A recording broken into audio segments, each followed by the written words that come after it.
1990. A young teenager named Christopher is being tested under the watchful eye of a professor. Astonishingly, he solves the problem in mere minutes. When he finishes, he meets his sister Michelle, who tells him that, according to the professor, the test he just took Einstein 3 days to complete. Christopher confesses to Michelle that he doesn't want to go to college. He only took the test because he was afraid of disappointing their parents. Though he was curious to test his abilities, he feels unready for studies, but Michelle encourages him, believing that with his intellect, Chris could one day change the world. After her persistent words, he agrees. He might just be able to do it. Later, the news discusses robot production and the issue of trust in them. They're useful, but could rebel against humans. It's reported that an advertising robot vandalized a war memorial, ignoring the president's order for all robots to return to work. The Coalition for Robot Equality has sparked violent protests across America. These actions demand a decisive response. As of today, the country is at war with robots. Any US citizen hiding a robot will be charged with treason. For 2 years, humanity fought this war and was losing until Ethan Skate emerged. He believed humans needed a breakthrough and created the Neurocaster, a device linking a human's mind to mechanical drone bodies. This allowed humans to fight robots with their own weapons. Within weeks, the war ended, and the robot leader, Mr. Peanut, signed a peace treaty with US President Clinton on the White House lawn. All robots were confined to an exclusion zone in the southern US desert, from which they couldn't escape. However, the technology that won the war changed human life. The Neurocaster network lets a person's mind be in 2 places at once, working and enjoying leisure. Its creator, Ethan Skate, calls it freedom. 94. Michelle talks with her adoptive father, Ted, who's in a robot body using a Neurocaster. He demands she study harder so he can get a bonus for it. He adopted her solely for profit, and their relationship is, unsurprisingly, strained. Michelle starts at a new school where everyone uses Neurocasters during classes. When she's told to wear the device, she refuses and ends up in the principal's office. The principal informs her that the Neurocaster is mandatory for 9th grade and above, threatening to call her mom. Michelle tells her to check her file, which states that her parents and brother died in a car accident. That night, she dreams of driving in a car with her brother when it hits a deer, causing her family's death. Michelle wakes abruptly to a loud noise and goes to investigate. She stumbles upon a robot in the barn, panicking and running back to warn Ted. She tries to disconnect him from his Neurocaster, but doesn't make it in time. A robot, Cosmo, from Christopher's favorite cartoon, enters the house. She yells at it to stay away, but the robot can't speak. It points to a hole in its head, asking for repairs. Michelle deftly sticks a screwdriver into its head, and the robot instantly speaks in cartoon phrases. It points to a photo of her younger brother, then to itself, as if saying it is Christopher. In a struggle over the photo, Michelle accidentally pushes Cosmo. Ted appears, furious, knowing that if the authorities find a robot in the house, they'll be arrested for treason. Ted shoves Michelle, angering Cosmo, who pushes him back. Ted grabs a golf club and attacks Cosmo, but gets knocked back, cutting his forehead. He calls the police, but Michelle stuns him with a taser. She and Cosmo hop into Ted's car, where Cosmo removes a tracker from her ankle at her request. Ted, controlling a robot, chases them, but they escape. Michelle questions Cosmo, who she believes is Christopher, and he responds with nods. He's alive, but in trouble. When asked where to find him, he points to the logo of Centra, the company that makes Neurocasters. Through gestures, he indicates a doctor in glasses knows where. Christopher is. Michelle recalls a doctor in glasses who told her about her brother's death.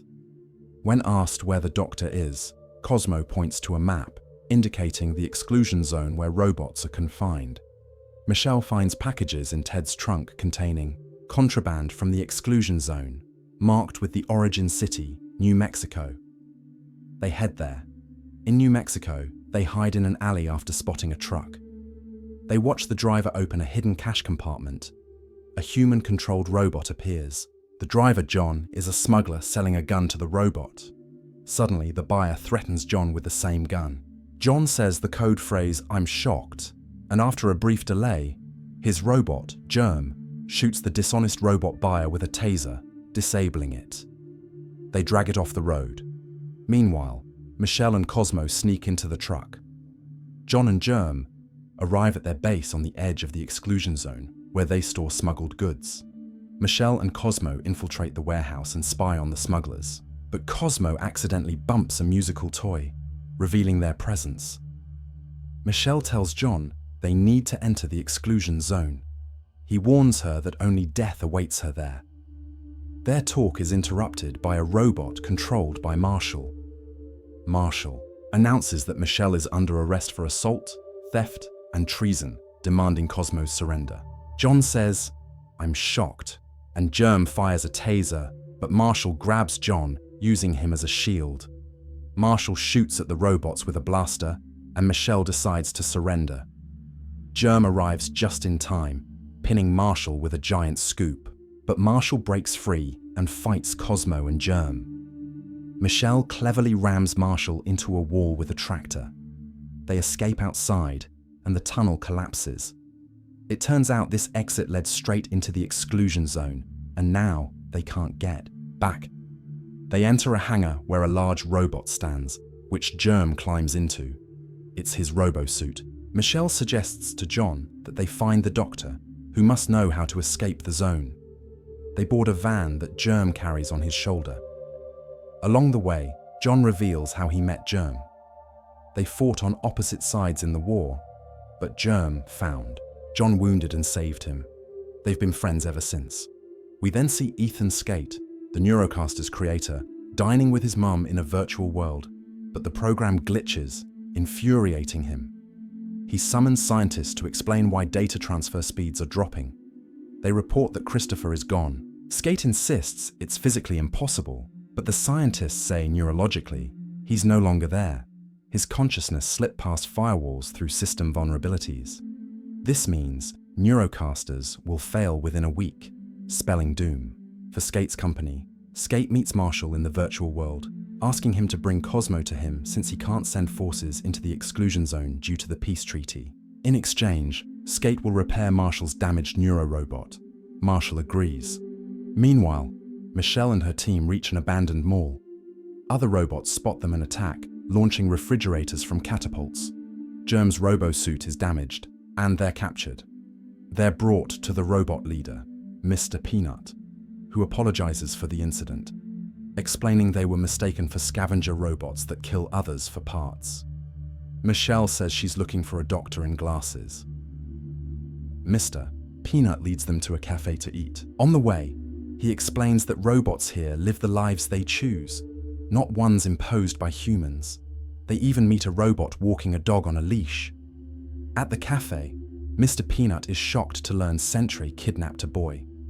He mentions a similar doctor, Clark Amherst, was here, but was banished to the desert after the peace treaty to protect the robots. Michelle prepares to search for the doctor, but John convinces her to stay overnight at the mall, as the exclusion zone is even more dangerous. That night, she thinks of her brother, tears welling up. Cosmo comforts her, projecting Christopher's favorite cartoon about Cosmo the robot. All the robots, including Mr. Peanut, join to watch. In the morning, a robot mail carrier delivers a postcard to Michelle. Before being banished, Dr. Amherst gave her this letter, instructing her to give it to Christopher when he arrived. The postcard tells Christopher to find him after receiving it and lists an address. But the address is in scavenger territory. Mr. Peanut offers help, introducing them to a baseball-playing robot, and they set off. Marshall watches them. Upon reaching the address, scavengers surround them, trapping them at a locked door. Suddenly, spotlights flare, 90s hip-hop blares from speakers, and flames shoot from skull statues. The scavengers retreat, and the team falls through a shaft into a basement. Dr. Amherst greets them with a rifle. Michelle demands to know where her brother is. He reveals Christopher is on an island at Centra's Seattle campus. After the accident, Christopher fell into a coma, and Sentra's medical scanner revealed his mind's uniqueness. Amherst explains that Christopher's mind enabled Neurocasters to connect to drones, saving his life. After 13 months, Christopher regained consciousness.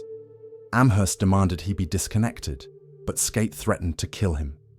Before escaping, Amherst created an external network link, allowing Christopher's mind to escape the system, though his body remained. Michelle insists on rescuing him, but Amherst says it's impossible. Marshall appears, and Mr. Peanut fights him. The others flee outside, where Sentry's robo-soldiers have arrived and start battling, including the robot mail carrier, who rips out an enemy's robo-heart. To John's surprise, she says mail carriers need such skills to fend off dogs. Marshall immobilizes Mr. Peanut, telling him his mall robots are doomed for violating the peace treaty. Outside, Amherst faces Marshall, who says he doesn't kill humans. Suddenly, a robot controlled by Skate kills Amherst. Seeing this, Marshall questions what's right. Robo-soldiers seize Cosmo and detain Michelle, but Marshall destroys the robot, saving her.